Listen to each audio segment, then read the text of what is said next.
Amable audiencia, amigos y hermanos en Cristo, voy a leer la palabra de Dios y quiero invitarles a ustedes a leer, si tienen su Biblia, a seguir la lectura en el libro de Éxodo. Éxodo, el capítulo 17. Ahí vamos a leer Éxodo 17, versículo 8 hasta el final. Entonces vino Amalec y peleó contra Israel en Refidim. Y dijo Moisés a Josué: escógenos varones y sal a pelear contra Amalec. Mañana yo estaré sobre la cumbre del collado y la vara de Dios en mi mano. E hizo Josué como le dijo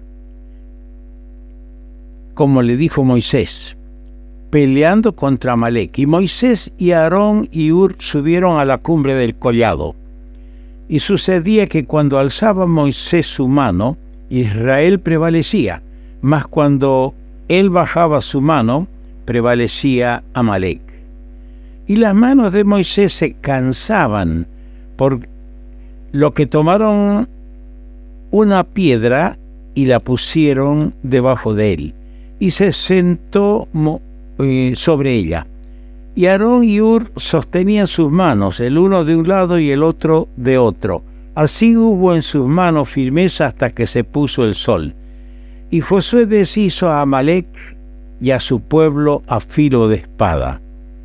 Y Jehová dijo a Moisés: escribe esto para memoria en un libro, y di a Josué que raeré del todo la memoria de Amalec de debajo del cielo. Y Moisés edificó un altar y llamó su nombre Jehová Nisi, que quiere decir Jehová es mi estandarte. Y dijo: por cuanto la mano de Jehová se levantó contra el trono, por cuanto la mano de Amalec se levantó contra el trono de Jehová, Jehová tendrá guerra con Amalec de generación en generación. El Señor añada su bendición para que seamos realmente enriquecidos, bendecidos con la palabra suya. Estaba pensando, aunque vemos aquí a Moisés fortalecido por Aarón y por Hur, pero podemos ver que Moisés es un triunfador en el desierto. Y ese va a ser nuestro pensamiento. Moisés fue un auténtico vencedor, y del mismo modo lo debe ser todo creyente. El mundo en el que vivimos, amados hermanos, es espiritualmente un verdadero desierto, donde el ser regenerado no halla aquello que ha de satisfacer sus anhelos y necesidades espirituales. Mientras atravesamos el desierto, todos los hijos de Dios nos hallamos empeñados en una lucha permanente contra tres formidables enemigos. La carne, por un lado. La carne es nuestra naturaleza caída. Por otro lado, el mundo y el diablo. Para vencerlos necesitamos todo el poder del Espíritu Santo, la ocupación de parte de nosotros con la persona de Cristo y la fe en el Dios Todopoderoso. Para un comentario, en la porción leída hoy hay 7 símbolos muy sugestivos, y se los voy a dejar para que cada uno de ustedes lo analice a estos 7 símbolos, los estudie y saque enseñanza y lecciones muy provechosas para la vida espiritual. Primero tenemos la vara de Dios, en el versículo 9, y esto nos habla de poder. Segundo, tenemos la cumbre del collado en el versículo 10. Y la cumbre del collado nos habla de separación. Moisés se separó de los de abajo y subió a la cumbre. Nos habla de separación. En tercer lugar, En el versículo 12 que leímos tenemos la piedra, y la piedra nos habla de resistencia. En cuarto lugar tenemos la espada, versículo 13, y esto nos habla de victoria. En el versículo 14 tenemos el libro, y esto nos habla de recordación. Registrado en un libro esta batalla era para que lo recuerden. En sexto lugar tenemos en el versículo 15 el altar, y esto nos habla de comunión con Dios. En el versículo 16 tenemos el trono, y esto nos habla de estabilidad. Saquemos de eso lecciones para nosotros y para compartir con los hermanos. Primero, tenemos aquí a Amalek. Amalek es el tipo de la carne. Y la carne, nuestra naturaleza caída, es quizás el más grande enemigo del creyente. Amalek atacó sorpresivamente a Israel en Refidim, y por este hecho injustificado, Jehová está en guerra con Amalek de generación en generación, dice el versículo 16. Tal es la ley inexorable de la retribución.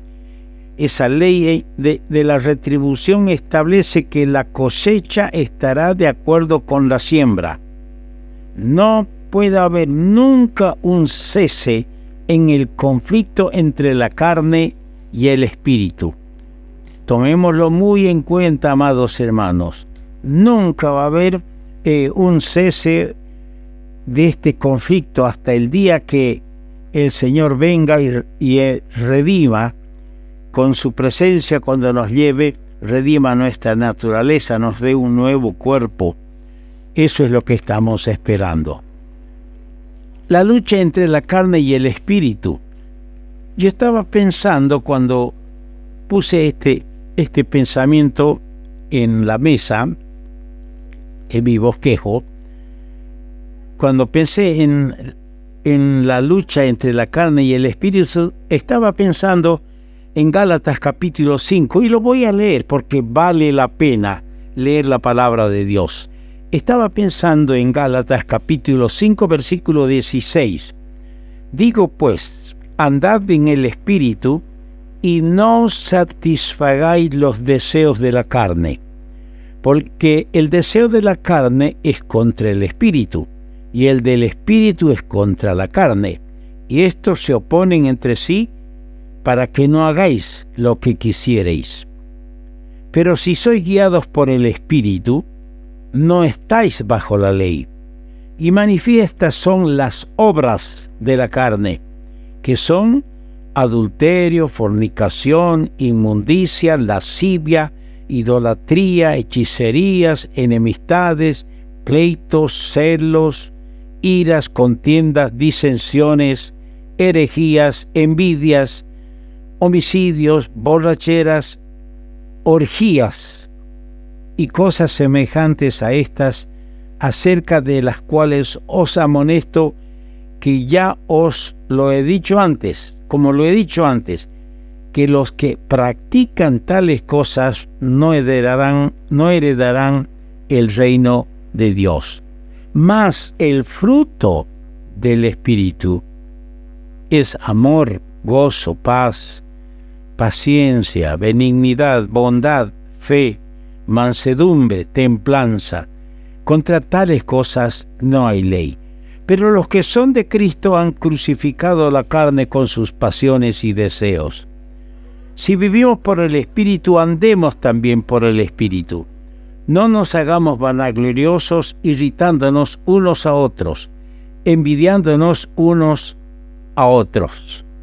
¿Qué tal las obras de la carne y el fruto del Espíritu? Por eso decimos que la lucha entre la carne y el Espíritu es cruenta. Tenemos una lista de las obras de la carne. Y es preciso que debemos notar que dice las obras, no frutos. Son obras de la carne, no frutos.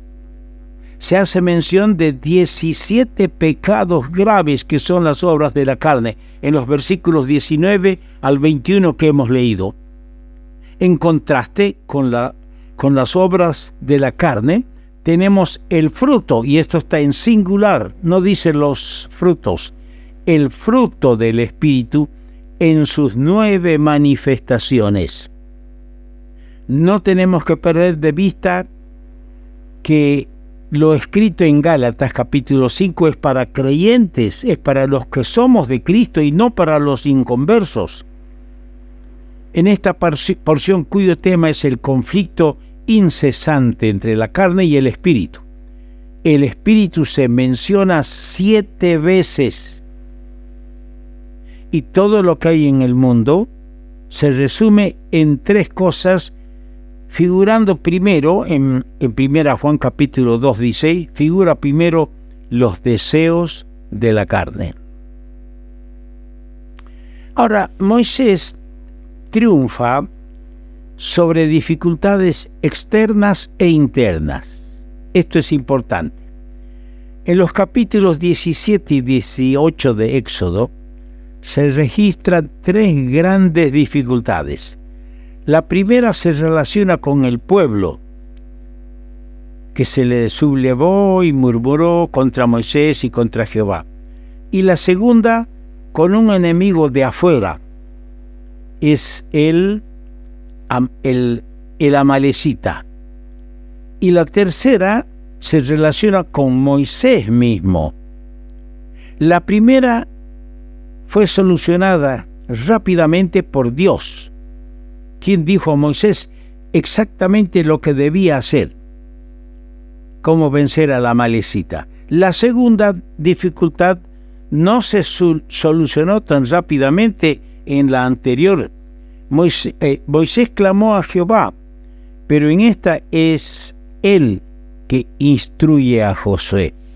En la primera fue Dios que le instruyó cómo debería hablar a la roca, y en la segunda, en vez de esperar en Dios, él instruyó a Josué. Y si bien Amalek fue finalmente derrotado, luego de una lucha durante la cual a veces prevalecía Amalek y otras prevalecía Israel, Dios se limitó a condenar lo hecho por el enemigo de su pueblo y ordenar que lo sucedido fuera escrito para memoria en un libro.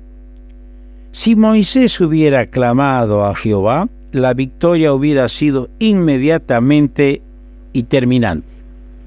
Ahora, en la tercera dificultad está relacionada con el mismo Moisés. Es su suegro quien le aconseja sobre lo que debe hacer. Sin duda, debemos acá reconocer y alabar la sabiduría de Jetro, el suegro de Moisés. Esa sabiduría demostrada a través de sus comentarios y consejos. En esto Dios no interviene para nada. Los negocios de este capítulo, y no es difícil advertir que si Moisés hubiese consultado a Dios en vez de recibir los consejos de su suegro, todo habría sido solucionado de otro modo y de mejor manera. El mejor de los hombres dista de ser perfecto, y no obstante lo comentado, Moisés surge como un verdadero triunfador en el desierto. Yo estaba pensando en la victoria sobre la carne. La palabra carne tiene muchos significados en el Nuevo Testamento, y el que corresponda se notará teniendo en cuenta dónde, cómo y cuándo aparece la palabra.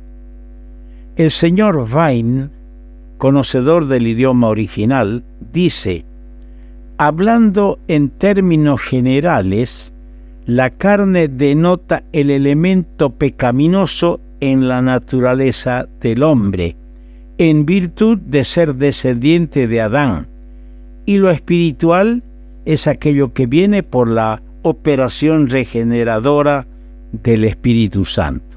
Ese es el comentario del señor Bayle.